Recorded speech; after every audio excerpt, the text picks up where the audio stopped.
I'm not sure how I'm going to do this.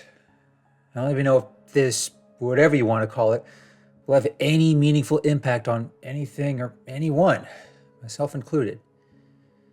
But even if it is a waste of time, well, it's not like I'm lacking for time. And if nothing else, it might just feel good to share my story. But to appreciate that story, there's one little anecdote I want to share first. If you've ever watched a debate between a theist or an atheist, or hell, just browsed any atheist subreddit or social media thread, chances are you'll hear this argument. Centuries ago, when most holy books were written and canonized, gods, demons, devils, and spirits appeared all the time.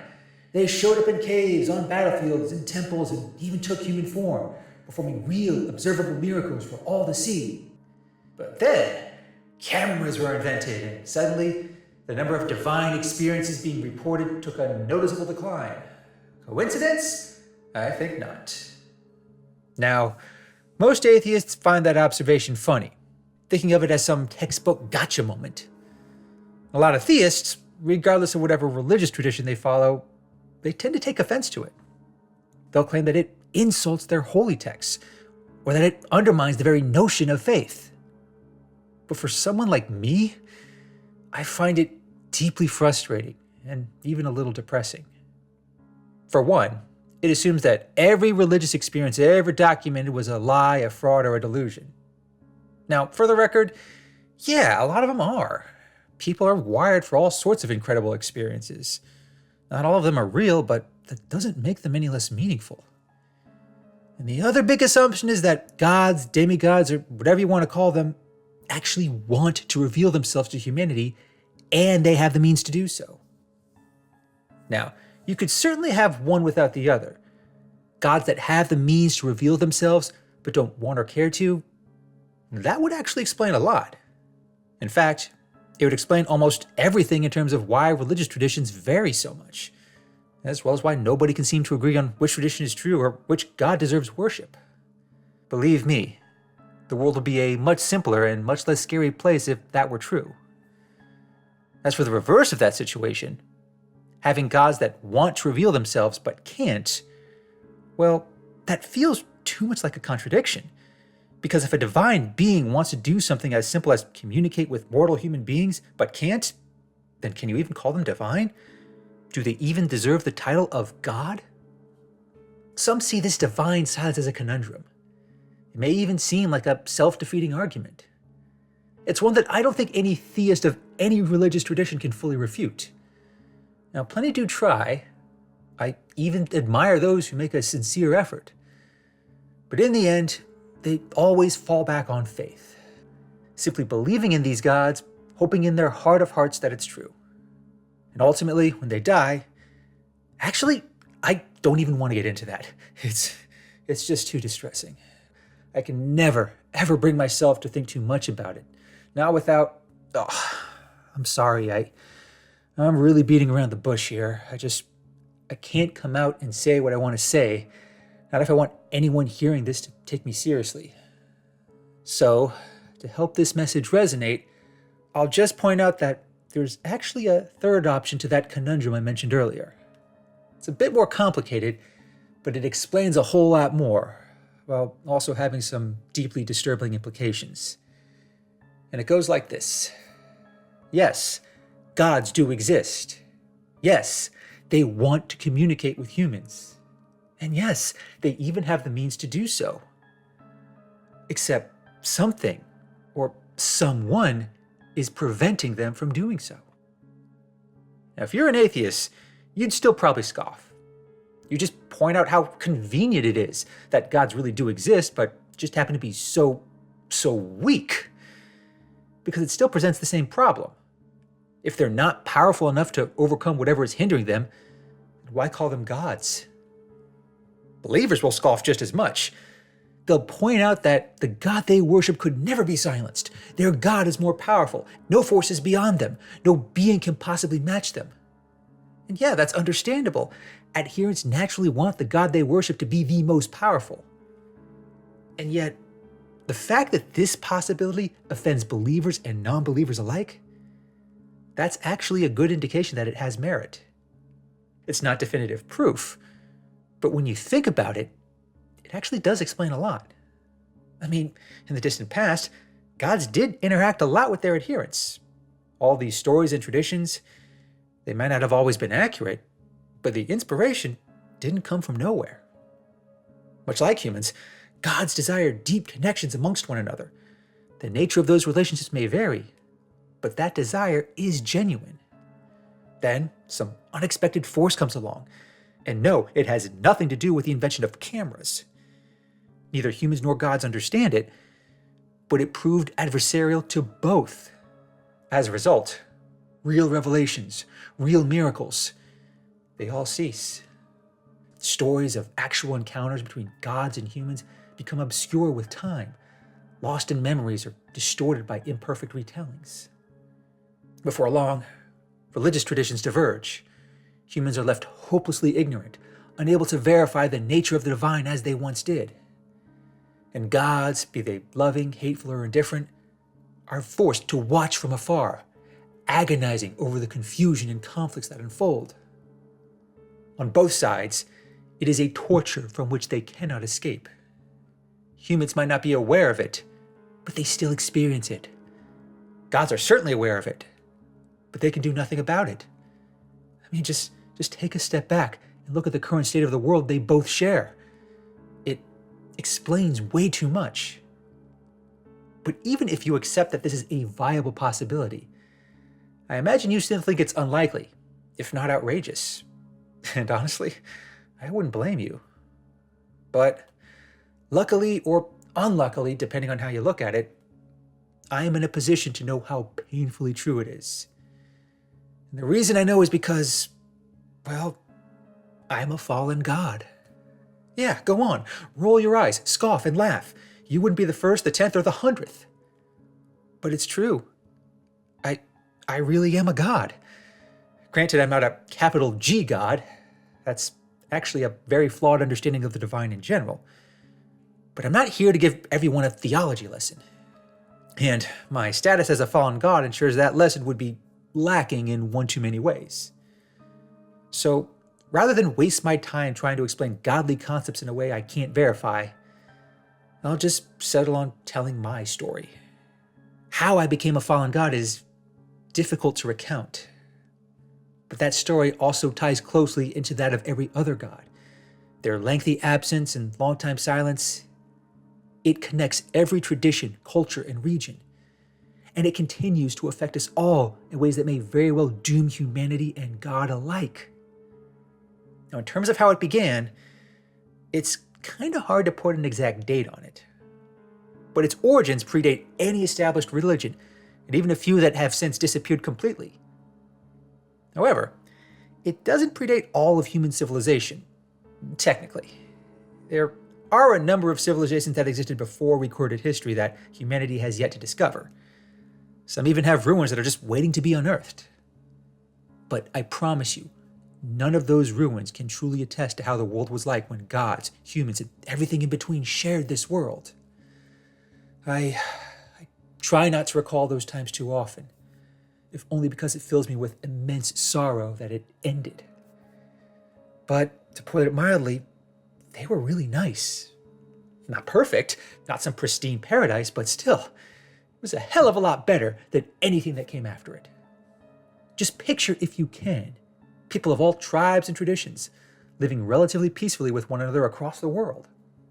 And gods, every bit as diverse as them, live amongst humans as friends, enemies, lovers, rivals, and everything in between. The line between the divine world and the mortal world, it really doesn't exist. But the role of gods and the role of humans is relatively simple and straightforward. Humans live, love, create, and perish. And gods do the same, using their divinity to supplement those endeavors every step of the way. Sometimes it involves gods reshaping and reforming large swaths of land, making them fertile and capable of sustaining humans. Sometimes it involves thwarting or mitigating natural disasters that would otherwise cause undue suffering on people and even animals. Sometimes it involves educating humans in ways that their limited minds cannot grasp on their own, thus allowing them a more enlightened perspective. This in turn helps them solve problems that they could never have solved otherwise. So what do the gods get out of this? That's actually a lot simpler than you think. Because gods, like humans, share this planet and all the divine space that connects it. And they have every incentive to ensure that this space functions effectively, harmoniously, and peacefully. Gods getting along with other gods is difficult. Humans getting along with other humans is difficult. But when they work together, it hurts my heart to remember, but we just complemented one another so wonderfully. And sure, some gods do indeed seek worship in the classical sense. But most of them, they just seek companionship, intimate and otherwise. And trust me, there's a good reason why so much mythology involves gods having sex with mortals and siring divine offspring. And sure, sometimes it does result in complications, but I promise, it's never as needlessly sordid as some traditions depict. But these relationships between gods and humans, whatever form they took, they all helped to create incredible societies. Together, we created sprawling cities, beautiful monuments, wonderful feats of art, science, and philosophy that dwarf anything that came before or since. I myself played a part in how some of those cities formed. I'm not what you may consider a major god, nor am I a minor god in terms of abilities or limits. But my specialty was addressing the ills that often came with large societal structures.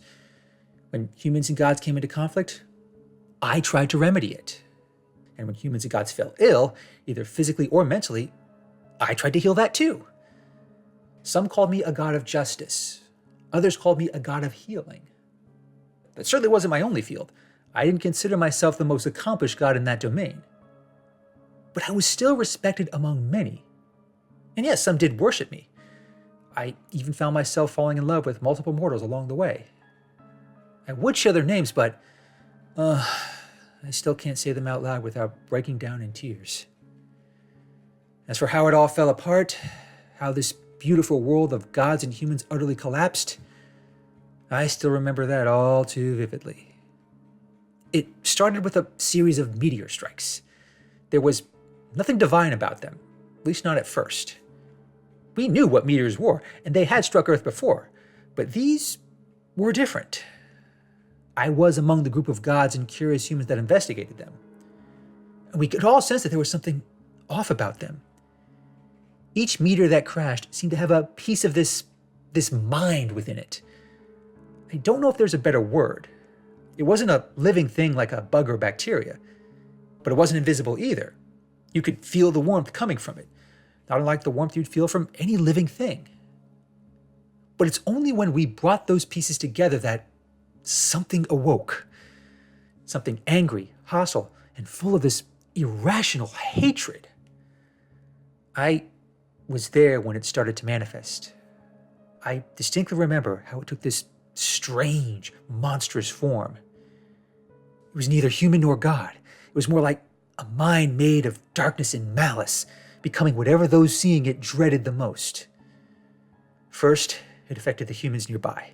They cried out in terror, fell to their knees in pain, and proceeded to claw the flesh off their own bodies. Me and the other gods tried to help them, but soon we were affected too. Some gods went mad, taking on these monstrous new forms, overwhelmed with rage. Others fled in terror, saying that this thing was far more powerful than them. I'm ashamed to admit that I was among those who ran. Those who got away tried to hide in a divine realm, of which there are many. Still, we tried to warn others, but it was already too late. Once this thing got a taste for destruction, it unleashed its wrath on the entire world. It brought dark skies of storms wherever it ventured. It filled the air with dread, fear, and hate wherever it went. Countless humans suffered and died in its wake. Countless gods either fled or succumbed, becoming mindless monsters devoid of whatever divine spirit they'd once had. Every city and society we'd worked to create, it was all reduced to rubble and ash. Every great feat that humans and gods accomplished together, it was just destroyed without remorse. At first, we didn't know what was guiding this thing. But those cursed with watching its rampage eventually heard it speak. And what it said marked the end of the era in which gods and humans walked alongside one another. You don't deserve this. You haven't earned this. Those words echoed from the highest mountain to the deepest valley. There was such anger and hatred in this being. At the same time, it seemed to take up perverse glee in turning gods against humans. I still don't know if it has a face, but if it did, it would have smiled sadistically as it watched the world of gods and humans fall. I don't know exactly how long the carnage lasted. To this day, I don't even know how many humans died. I doubt more than 10% of the total population remained. And as for the gods that became corrupt, well, they just attacked one another until they were bloodied, wounded, and sickened. Their deaths ended up being far slower and far more painful than anything humans endured. And to the gods that escaped into the divine realms, it was as clear a message as any that they should never return. What followed in the aftermath for humanity was an extended period of trauma that lasted for millennia. But to some extent, they were still lucky. The horrors of what they had witnessed faded from memory after successive generations, and the shifting lands of the planet ensured the scars left behind would erode into dust. But we, the gods, we didn't have the luxury of forgetting or even dying. We were stuck with the horrors of what we'd experienced. And this thing, which we all came to call the Great Unholy One, effectively trapped us within our divine realm. We couldn't even communicate with humans anymore. And believe me, we tried. Sometimes we even managed to get some messages through, even if it was something as simple as a burning bush. But the Great Unholy One, it firmly entrenched itself in our world. Now hiding within shadows and darkness, it constantly reminded us that we were not permitted to affect humanity in any way. No matter how much we angrily yelled or cursed at it, it always responded the same way. You don't deserve this. You haven't earned this. It never explained why, let alone what gave the Unholy One the authority to make such a determination. Many gods agonized over this for centuries. Some wanted to fight back. Others wanted to just forget humanity altogether and live out the rest of their immortal lives in these realms. Plenty more tried to numb themselves with endless sleep, reckless indulgence, and whatever other distractions that kept them from thinking about it. And so long as humans remained in their mortal space, there would be no further carnage. The Great and Holy One would remain dormant. I lived in this state for untold centuries. At first, I did try to occupy myself amongst my fellow gods. We went through long stretches where we didn't even observe humanity. Some actively worked together to ensure that they never dared glance in their direction. But me, I just couldn't stop myself from checking in on those I'd once loved so much. I still have mixed feelings about that choice. But if I'm being honest, I know I was never going to completely forget humanity and what we'd shared together. I was going to check in on them at some point. But every time I did not particularly care for what I saw. Because without gods, humanity descended into a mess of chaotic division. Even after future generations forgot about us, they just created these new gods to worship. Gods that never existed. Gods that never responded to prayers or pleas. Gods that only ever coincided with the whims of flawed, fallible humans. The societies they built, the traditions they adopted, the struggles they endured, it really was hard to watch. So much war, famine, violence, and destruction. It was like watching a beloved child suffer from a festering wound, hearing their cries of agony every waking hour, and not being able to do a damn thing about it. It drove some gods mad with sorrow. I found myself on the brink on more than one occasion. But as agonizing as this was, the remaining gods agreed. We could not risk venturing into the human world ever again.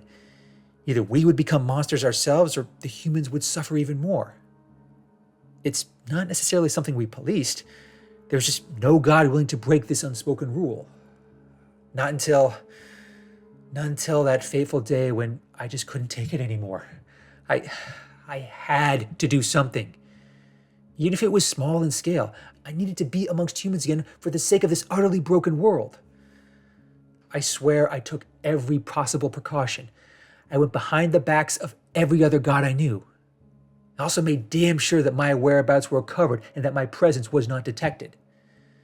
I really can't get too much into specifics, but I did manage to cross over from the realm of the divine into the world of humans. And near as I could tell, I had succeeded. The Unholy One did not react with wrath or destruction. Even so, I still remained as cautious as could be. I took on a human form. I ventured into populated human settlements under the guise of a simple wanderer who had left his tribe for better opportunities. I really had to contain my emotions most of the time. Just being around humans again, the humans I'd once so loved and cherished, it was overwhelming. And for what must have been months on end, I just lived amongst them. I did not perform any godly feats. I just lived as an ordinary human, making friends, singing songs, and telling random stories. It may sound mundane, but after being separated for so long, I can't put into words the joy that it brought me. But then, one fateful day, I came across this young couple. They had just welcomed their first child, but the child, he was gravely ill. And while not uncommon, I could tell with my godly senses that it was serious. The child was suffering from a tumor in his brain.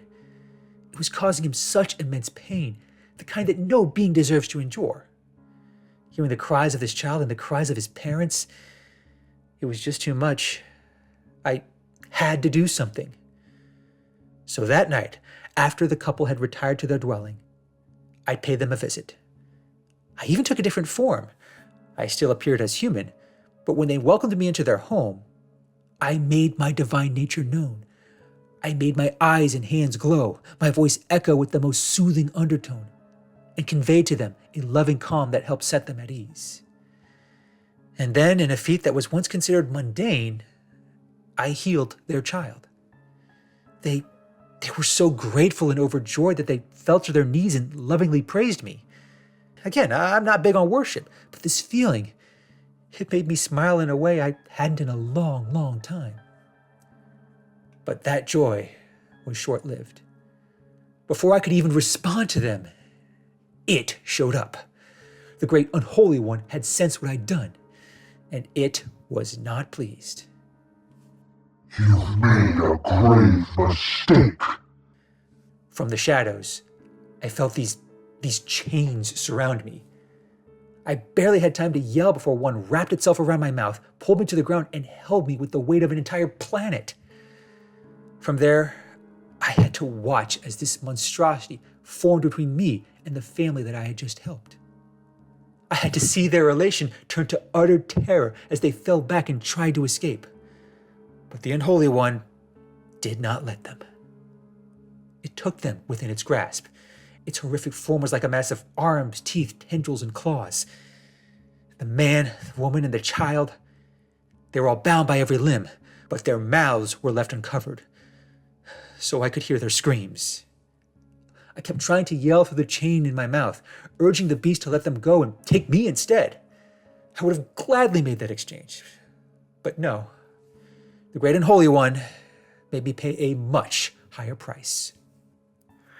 Now watch as they suffer for your transgression.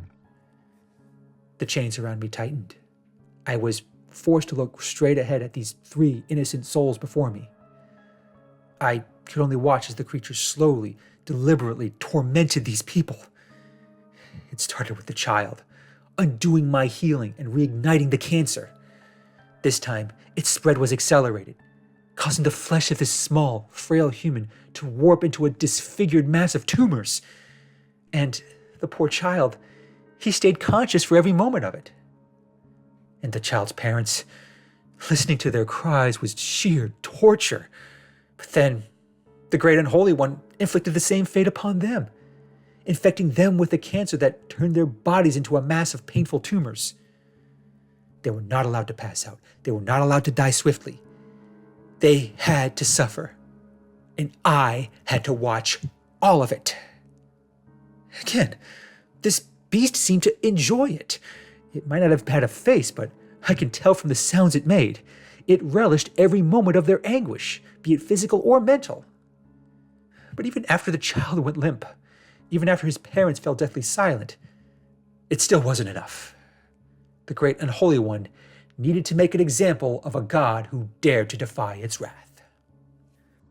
Let this be your first and only warning. If you enter this world, if you dare interact with humans in any way, you will face my wrath. I'm not a violent god by nature. I don't even consider myself that vindictive. But in that moment, I felt so much anger and hate that, it didn't matter then, and it doesn't matter now. Because the great Unholy One wasn't just talking to me. It was talking to every god from every divine realm. And it made damn sure to get its point across. From this day forward, this god is fallen. I strip him of all his divine ability. Only his immortality remains.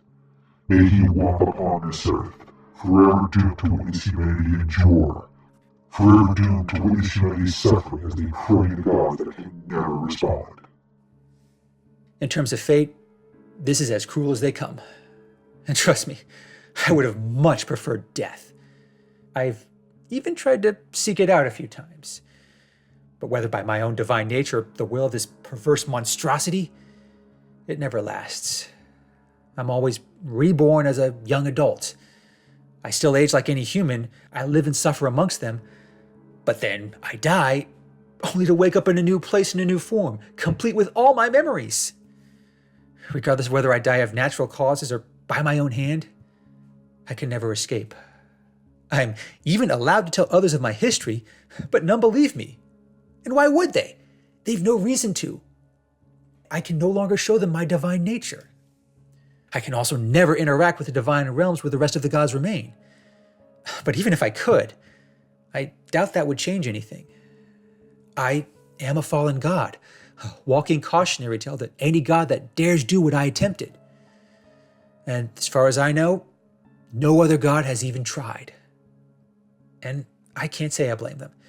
I can't even blame humans for being in their current state, so divided, so confused, and utterly incapable of living in peace. But it was never meant to be like this. We, gods and humans, were meant to be together, our weaknesses complementing our strengths, and our strengths complementing our weaknesses. Apart, we can only ever continue to suffer alone. But this great Unholy One, wherever it came from, it's still here. It's still lurking in every unseen space, watching our torment, taking more and more joy from our continued suffering. I know it watches me closely even now, and no matter what I do, I am at its mercy, more so than any other being.